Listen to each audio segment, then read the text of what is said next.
hello friend YouTube channel जो सानाम गाते को सागुन दाराम और चेलका मेना पेया आशाइन अभी भागे मेना पेया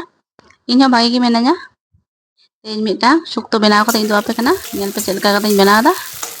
रेसिपी पूरा नेल पे प्रथम रे सब्जी का एक एक भाजे प्रथम नेम लेदा पटल तारपरे नेम केदा करला पटल कटी भाजा ᱧᱚᱜ ᱠᱟᱱ ᱛᱤᱧᱟ दिए तारपर ओनारी एमाक कना करला करला कटी भाजा हचन करला भाजा पर जमा नितो दो कांचकला जो एक रकम लम्बा लम्बा गेद कदा सुक्तो दो एक रकम भावते गेद पे जुदी गोल छोटो छोटो डुमो डुमो माने गोल गोल जुदी हे खान तो जतो गे उनका गेद है और इन तो लम्बा लम्बा कुसिया तो ना लम्बा लम्बा गेद कदा যাই হোক তারপর না ভাজা পরে নিতো তো আলু কুñ ভাজে আলু को भाजा हजन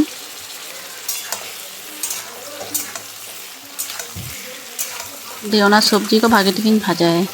पूरा लाल लाल कते भाजाए नेल पेन तो चेक लाल कान तिया तो भाजा तिगी इसिना कान तिया अद्धेक ये ना सब्जी को जतनी रकाबा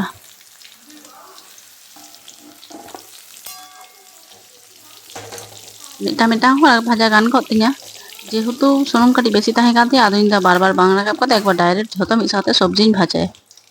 इने भाजा पड़े ना बड़ी ना बड़ी भाजाए दा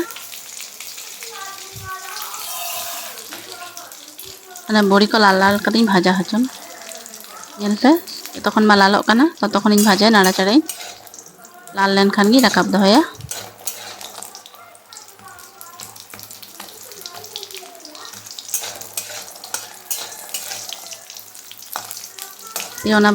बड़ी को भाजा हो तो रकाब दोहदा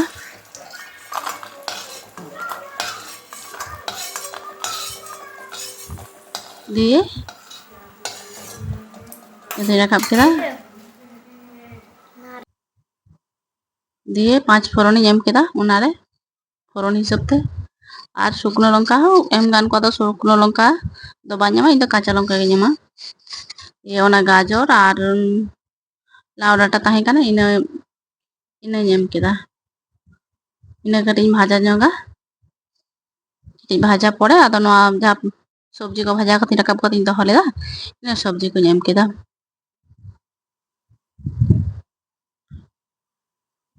ओना सब्जी को भागे टिकिन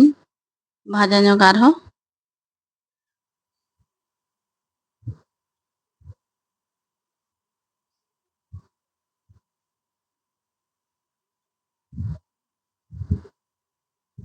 दिए किचुकन एटा भाजा हचन और जहां को इन चैनल बापे सब्सक्राइब कर तिया प्लीज प्लीज कटी चैनल सब्सक्राइब तीन पे और वीडियो को लाइक तीन पे और कमेंट तीन पे चेलका हो कान तिया कमेंट करते बाड़ाय हचन पे जेहेतु नाना रकम सब्जी मेना से नेलते बेस सुंदर सुंदर नेलक कना दिए नितो दो परिमाण मतो बुलुंग इᱧ एमादा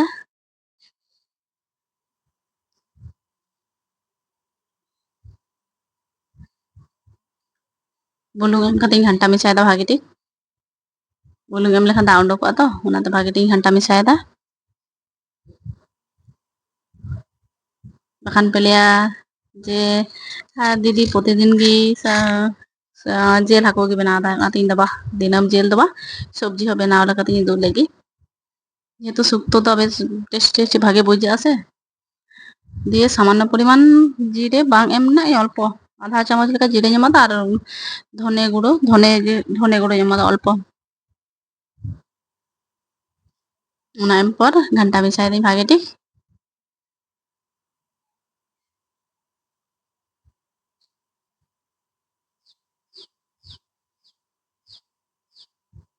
इना परे इन मिक्सार रे आदा और काचा लंका और पोस्तो और कालो सरषे ओना पेस्ट कते इन दोहो लेदा ओना एमादा दिए ओना भागे टिक घंटा मिसाय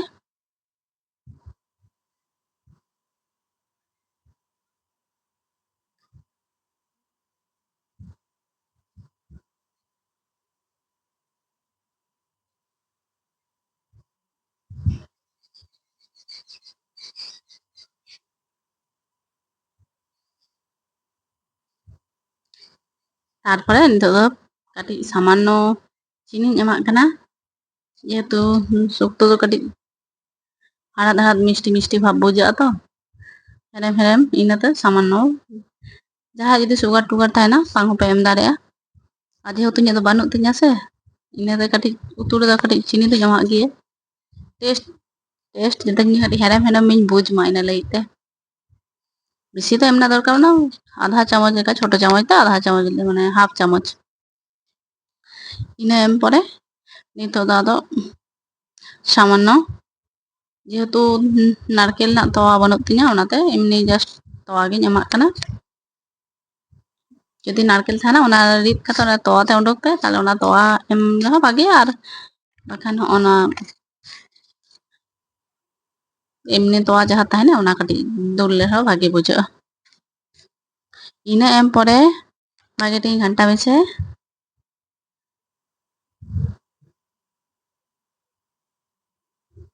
दे आदा इñमा नवा डाटा को सिद्ध हो जन सब्जी को अब बॉयल कान दिए तो ओना दे আর কিছুটা সিদ্ধ হচন দিয়ে ওনা দা এম পড়ে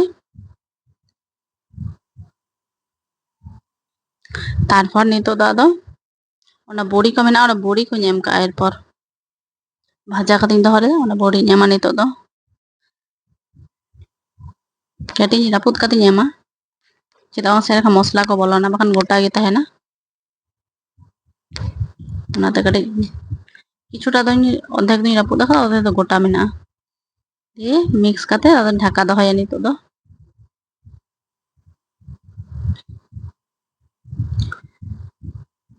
দিয়ে অন্য কড়াইরে মিটাং কড়াই চন্দা লেদা অন্য সাইড রে দিয়ে ওনারে পাঁচ ফোড়ন আর তেজপাতা ওনা কাটিং ভাজায় আর মৌরি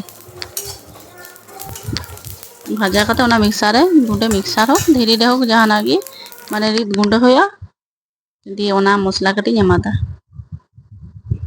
আর আদার্স চেদ হবা এমা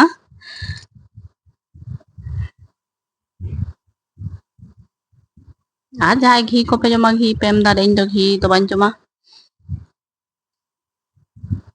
नितो दो रेडी कान तिñा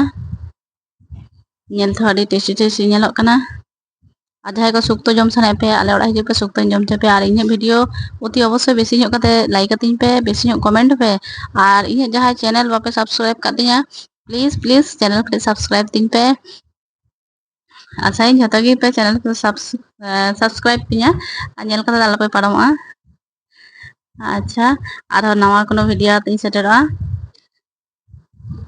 আর ইñ वीडियो ñel लगित ते अडी आयमा आयमा सारहाव आरो नवा रेसिपी आतिñ सेटरा